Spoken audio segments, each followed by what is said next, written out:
Well, good morning. It's a brand new day here at the Red Shirt Garage, and today we're working on tearing down this engine. Got the heads off of it, got to looking at some of it, and now it's time to get this harmonic balancer off. And let's dig in. And I've got this set up here. I don't have an impact good enough to rattle on that nut. But this is what I got. I got a couple of bolts in there in the back end of the drive crankshaft, and a bar wedged in there. I don't know how well you can see that, so maybe that'll be my backup. And I got a support underneath here for when I go to reefing on that nut in there, then maybe it won't break in half. Maybe it won't break my engine stand, or my son's engine stand, not mine. It's a loaner. All right, let's see what I can do.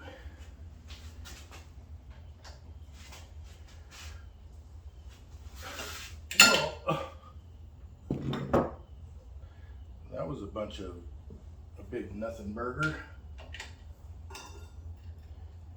I was pulling on that nut, pulling on this bolt, and reefing on it, and nothing. I just couldn't get it to budge. It would spin the engine just fine, but this was a big setup for nothing. Okay. All right. Well, there's that. And now I need to get this bad boy off. And to do that, I got to go to O'Reilly's and get their harmonic balancer puller installer thing. So let me run and go do that.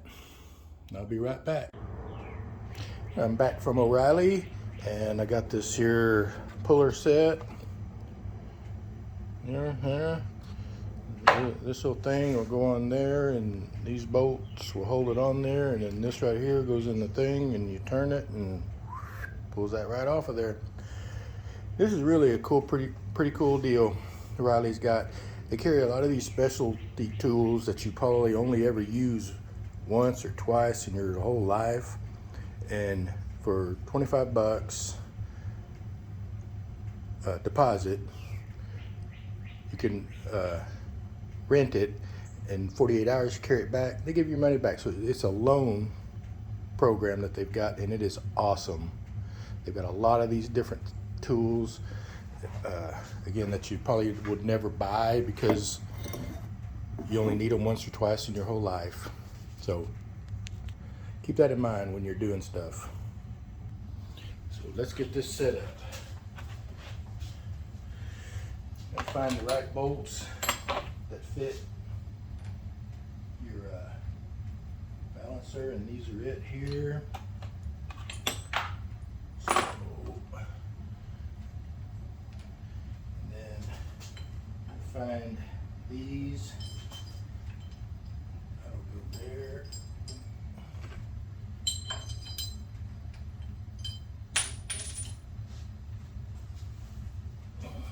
This on the right direction.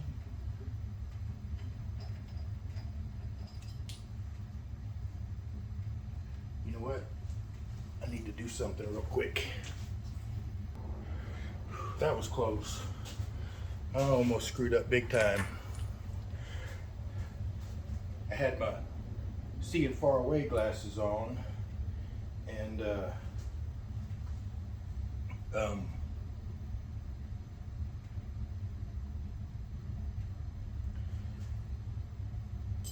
needed my seeing up close glasses, and as I was going to change them, I realized I had my Sunday going to meeting shoes on because I just went to O'Reilly. I'm out here in the garage that I've trashed, and then walking in and out of the house.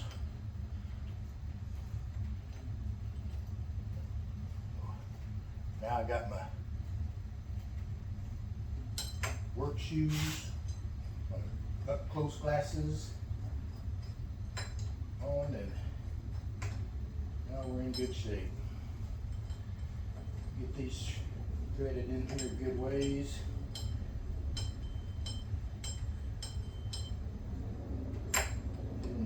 Even as we can.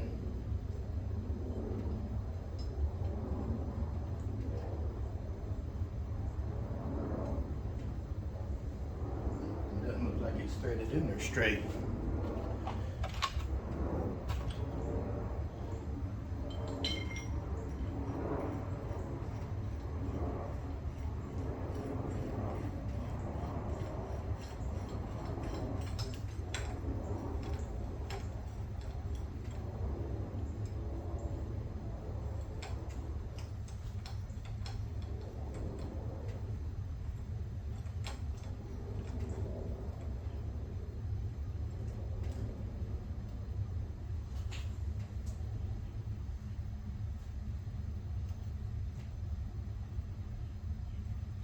Make sure that this bolt is straight as you can, straight as it can be, and you do that by adjusting these nuts, because you want this to come straight off.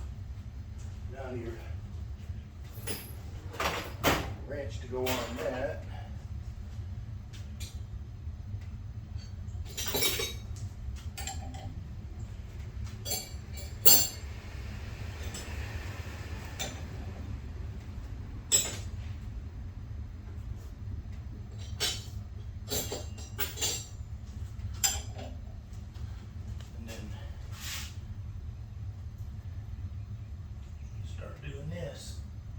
Should.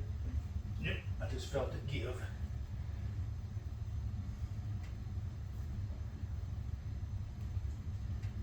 Yep, and it's moving.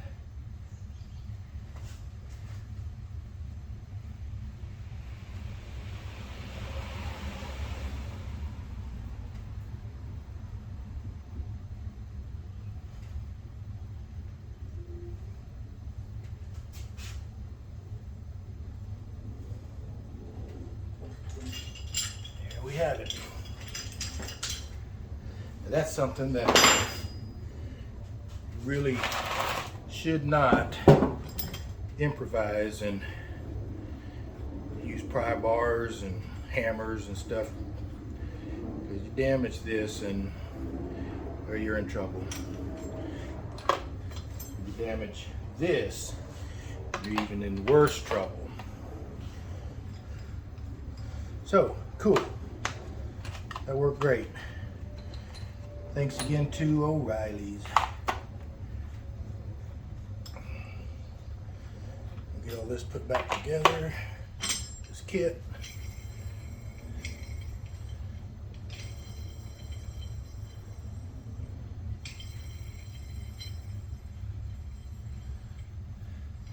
Doesn't hurt to have one of these around anyway.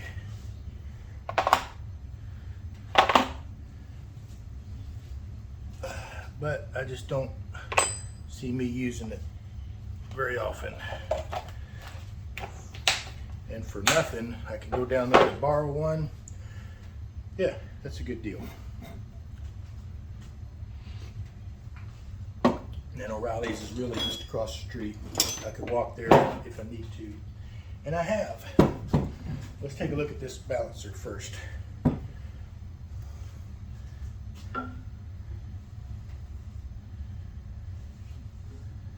Looks like it's in really good shape. There's a rubber ring in here.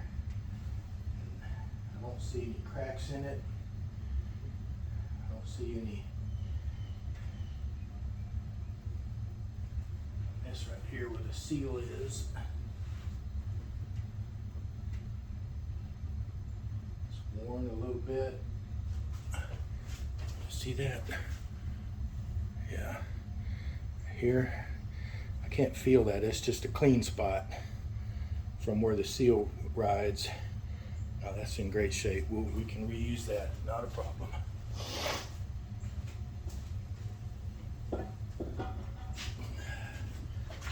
All right. Next, now we pull this timing cover.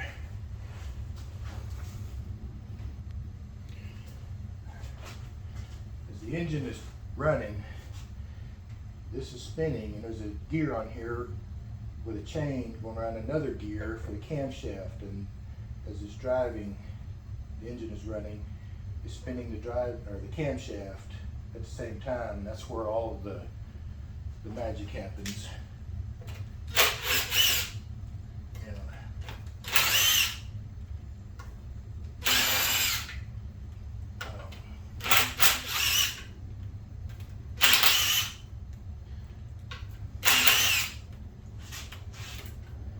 See blue RTV,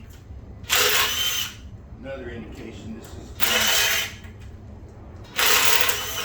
another indication this has been worked on. Again, that's not a bad thing. Just means somebody's taking care of it is all. Parts get wore out, you replace them. Simple as that.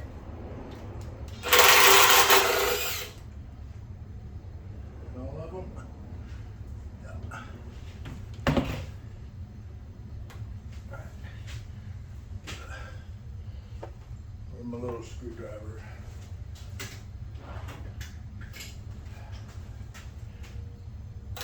There we go. Yeah. That's a little more slop than there should be in that. So this is worn out, and does look like an aftermarket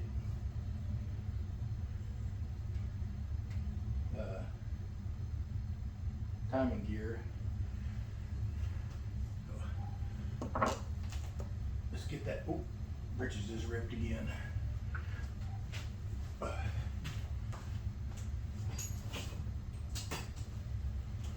Too big.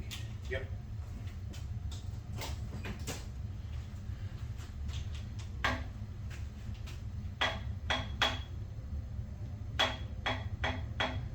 He thinks that's too much.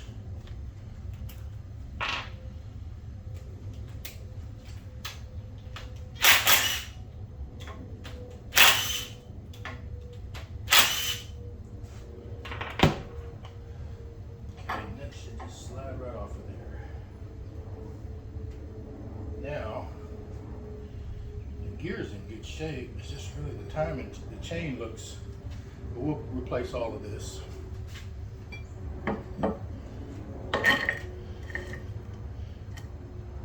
There is a.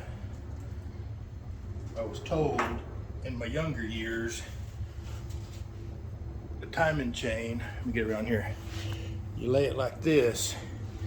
It should not lay flat like that. It should be bowed up like this on these ends, and it should just barely touch, or just not touch in the middle.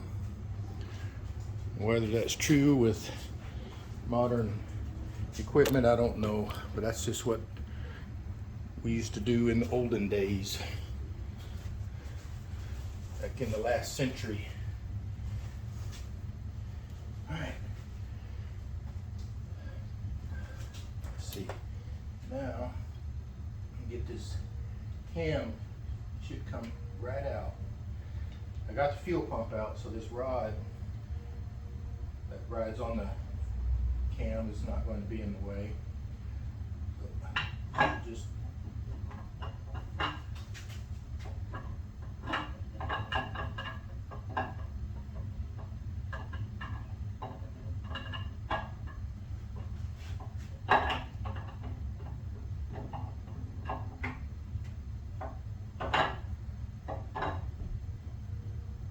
so 1, 2, 3, 4, 5.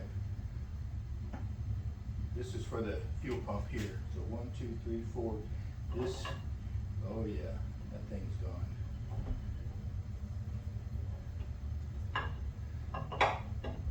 Be careful pulling these out so you don't scratch and tear up the bearings that are in there. But yeah, this is that. See that? Yeah, that's bad. This should have a nice hump like this, but no, that hump is gone. So this is trash. Everything else on it looks pretty good though. I bet if we measured these, they'd probably be pretty close. That's a shame. But it'd be great if that's the only thing wrong with it, with this engine. And next I'm going to pull the oil pan off, and I'm going to leave it in this position because there was a bunch of oil inside the pistons and it's all drained down again, and I don't want to flip it over and spill it all over the floor again. So hopefully I can catch it all in the oil pan as it drops down and have less of a mess. All right, got the oil pan off again, and yeah, all that oil that was in there, that would have spilled right onto the floor. So let me get this engine flipped over again. We'll start taking piston rods apart. Excuse me. Have some coffee first.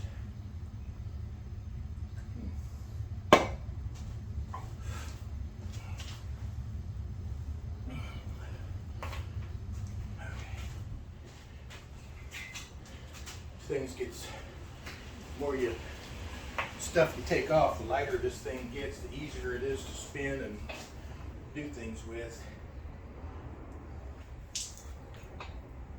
Some more water. Water's not so bad. I don't mind the water. It's like oil. It doesn't go away. All right. Yeah. Oh, awesome. These are already numbered. 2, 8. I was gonna hammer some numbers in there on these, but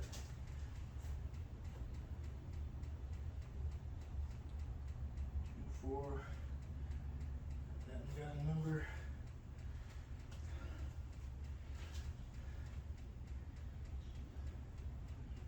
I don't see numbers on that one.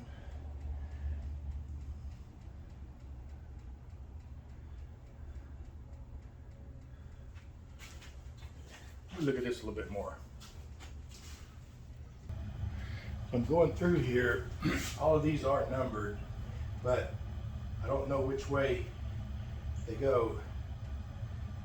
You can figure it out. There's an arrow on the piston that goes towards the front of the engine, and the stamp in the side and is the number of the cylinder, and you match that up. But I'm also going to take this number 0 punch, and on the front side of the cap, I'm going to just put a mark to easily tell me that goes towards the front of the engine, because this has to go back exactly. Otherwise, the mating surfaces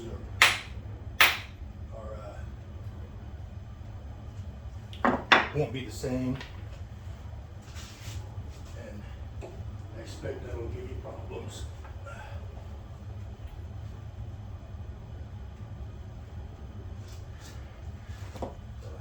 This won't take but a minute.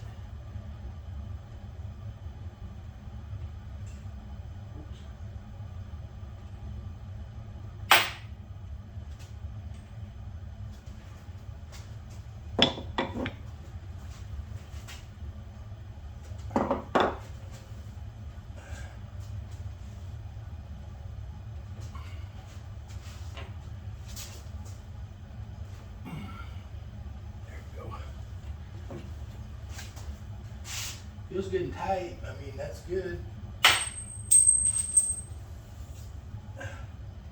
Yeah. Okay, so now I've got all of these caps oriented. When we go to put them back, it'll be easy to tell. Alright, so I need to clean up a good spot on the table to lay all this stuff out and keep them separated so we don't lose track. Alright,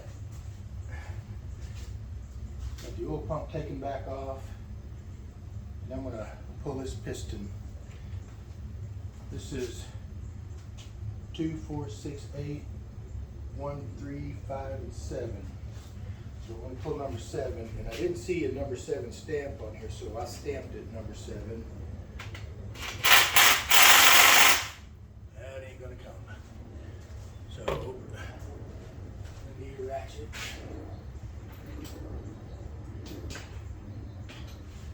My impact is just this little bitty 12 volt, 18 volt Makita. It's not made for this kind of work.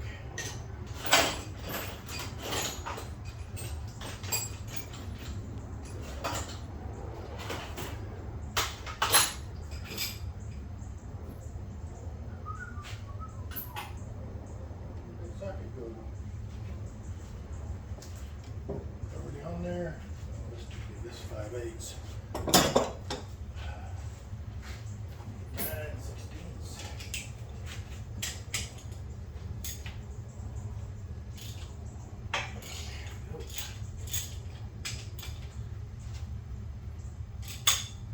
Yeah, leave it on there.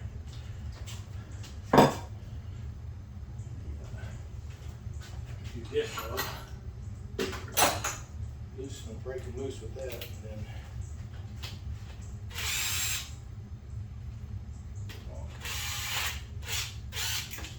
oops. Yikes.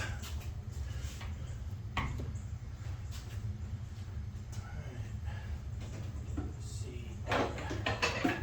Soft hammer here.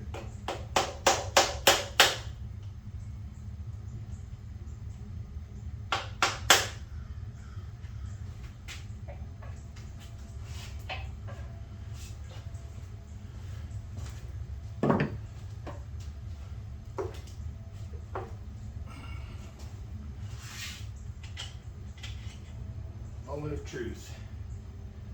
Well, I could put that right back on. Oh, yes, that could go right back on.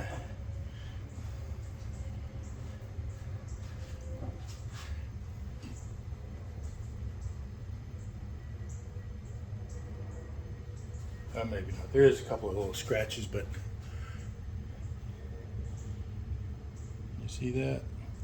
That's really not bad. Let's see if we get this bearing out of there.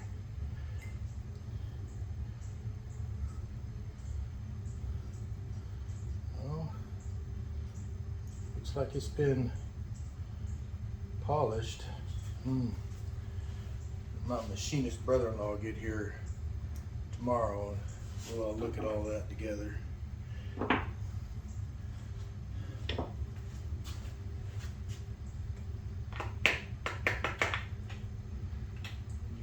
Knocking these out, you gotta be careful not to scratch your drones with the bolts.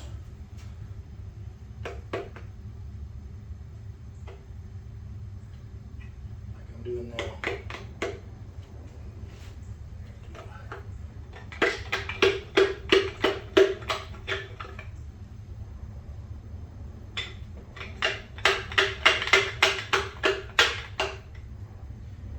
Ridge on there that cylinder makes. We need to overcome, and I need a heavier persuader.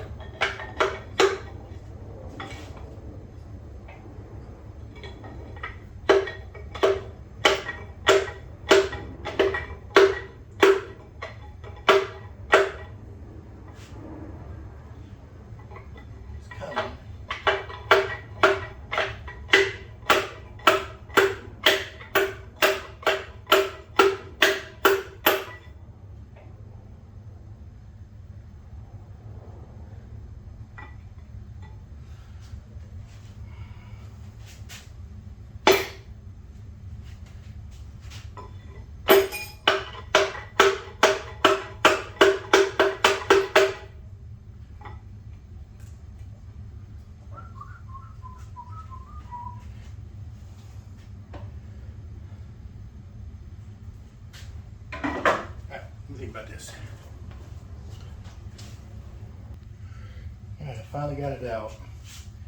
As I was tapping it out, this wrist pin fell down and it was catching on the side of the block, so I had to make sure that this was moving freely as I was popping it out. Don't go pounding on these things, guys, because you end up breaking something, and then you're gonna be crying.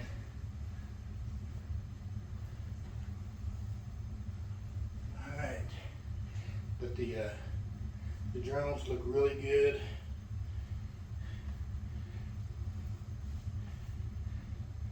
These have been honed. I dropped the bearing. It laying in there. Oh, there it is. Get it out. Yeah.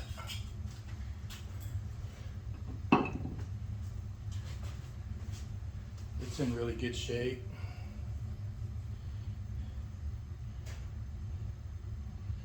A little worn a little bit, but it's not terrible. All right, let's continue on.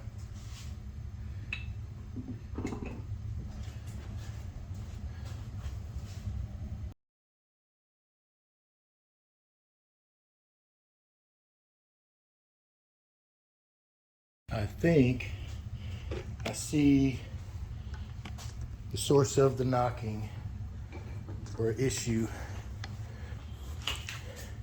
Got this number 3 piston out, and look in here, and you see right here that main or that rod bearing, the joint, the seam between the two is right here. It should be right here on this line. So this rod bearing has spun, and that may mean this crank is trash. Dang it. Dang it. I was really hoping to reuse it. But you can tell it's pretty hot. It's scored. I can't feel anything on it, but we'll keep going. Keep taking it apart and see what we find.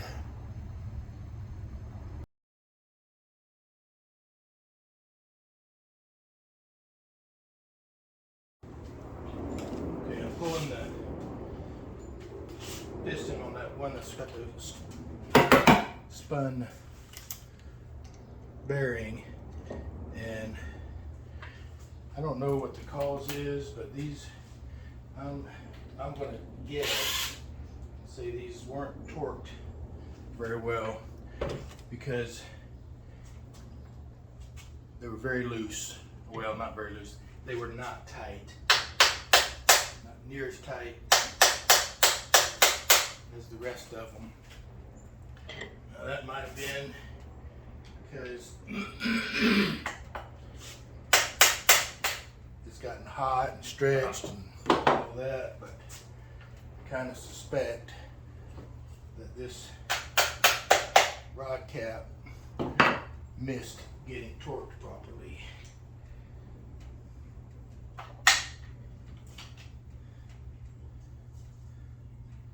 Yeah, that's pretty scored out pretty bad. That, yeah. All right, let's get the rest of the way out. Then we can look at it.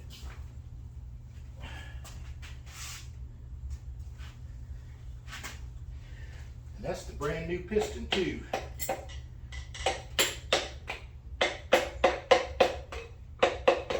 Oh, and by the way, my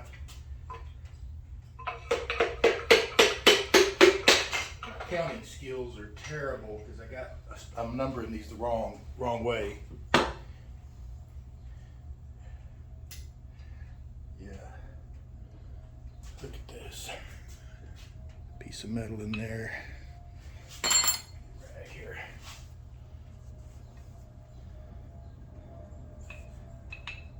That's the rod itself. Here's the bearing.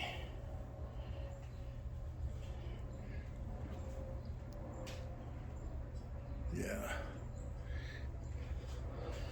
That's a problem.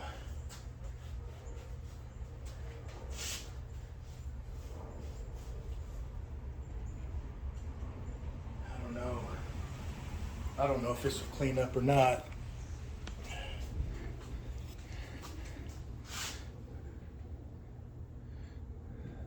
These are, you can catch a nail in them. I don't know. Should we try to polish it? We'll check the diameter on it. See if we can do a polish. And see if we can bring it back around. If not, it's a new crank. All right. Still got to keep going though.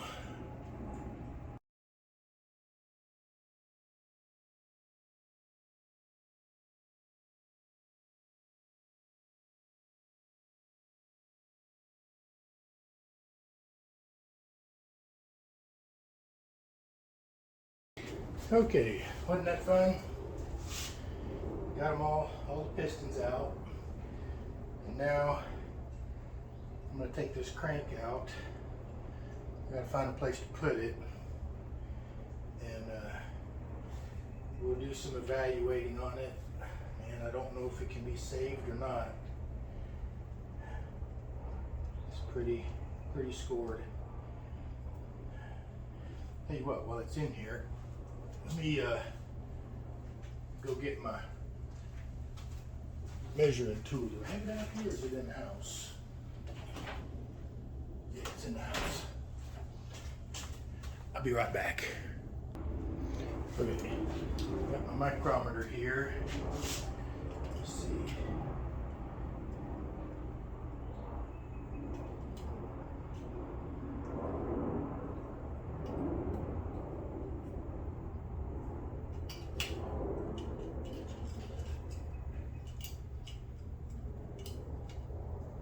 Got 2.091.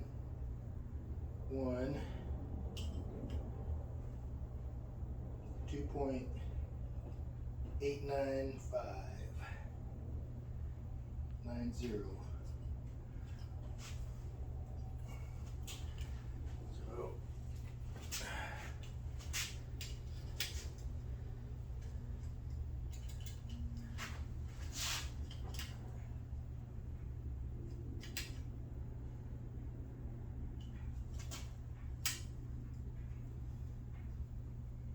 2.087.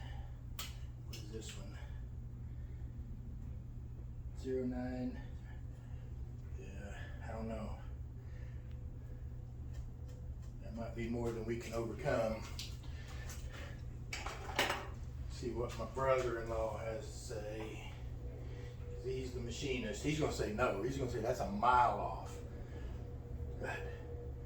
And he's probably right.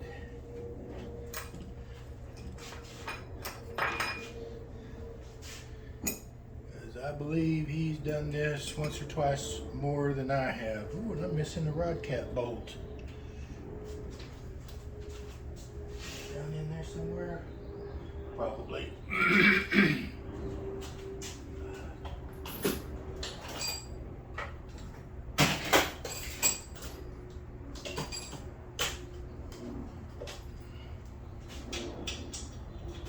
Alright, let's get this crank out of here.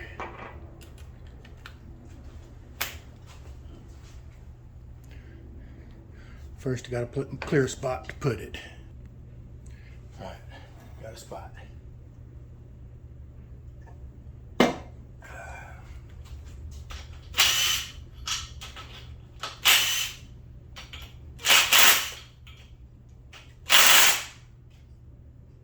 Oh, I hadn't had all these out yet. That's right. So I got to bust all of these loose. Couple of them out.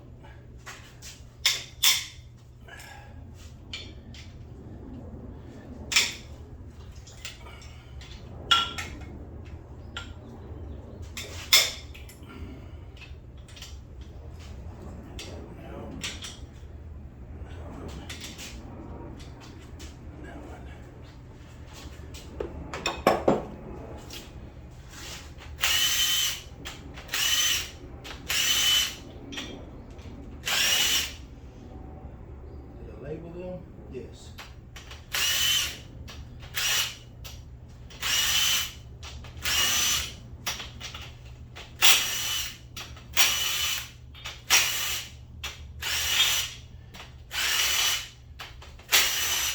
You know, even if we have to get a new crank, that's not the end of the world.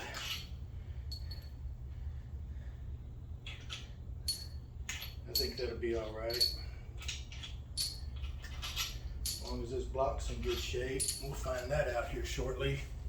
Maybe. Brother-in-law, he's coming tomorrow, and he's going to check the taper on all of these cylinders. See if they're salvageable, because it's been bored 60 over. That means there's nothing left. That's as much as you can go, as far as you can go.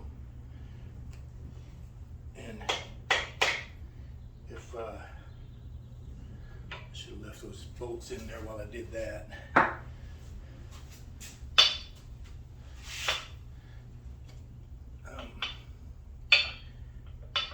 Once she gets to 60 over, there's not enough cylinder wall left to bore.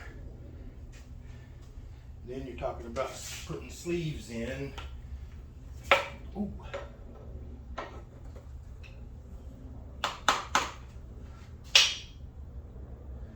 Putting sleeves in and then starting over. And I don't know if I want to do that or not. That starts to get expensive.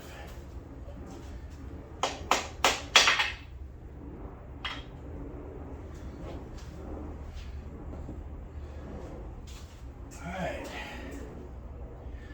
That should now just lift right out.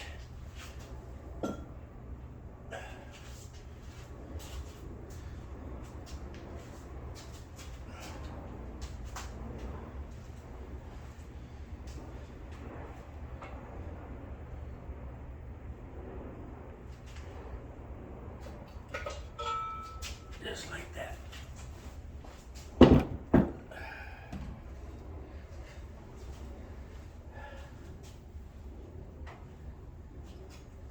bearing out of there. Who's missing?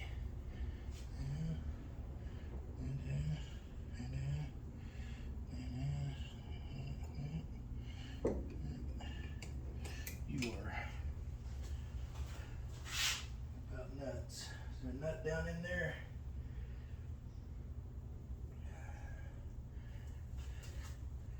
Lost the nut.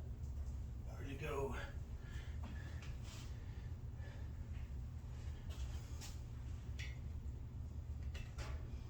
Let's see with these bearings.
Looks really good.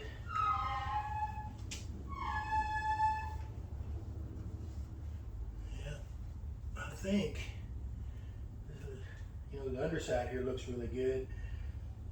I see some scoring or just scratches on the cylinder walls, but that's just normal from the typical wear.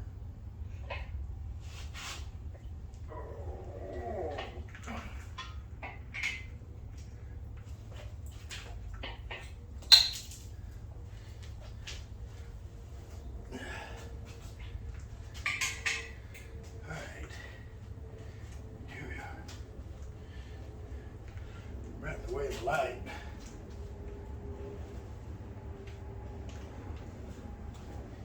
This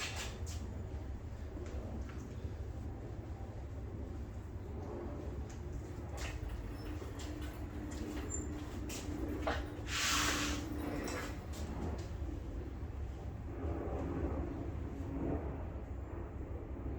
don't see anything terrible. I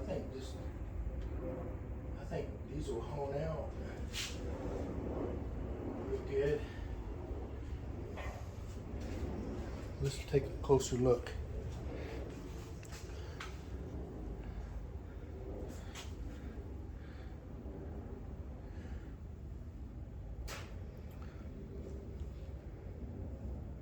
That might even be some cross hatching down in there, but that's where the piston never got to. All right. All right. I just saw something that scares me really bad. All this pitting. This may be the end of it. I don't know. That's probably why it was smoking really bad, because oil was getting up in past all of this into the combustion chamber and firing and burning and smoking like a freight train. And that would be, which cylinder would that be? This one? That's hard to say. I'm all turned around now. But that might kill this whole block, and that's a shame too. But not giving up on it yet. Because can you sleeve just one cylinder? I don't know. Is that wise? I don't know. Anyway, I think I'm gonna end this video here, and I wish I had better news, but time to get on the phone and the internet and see what I need to do next. Bye.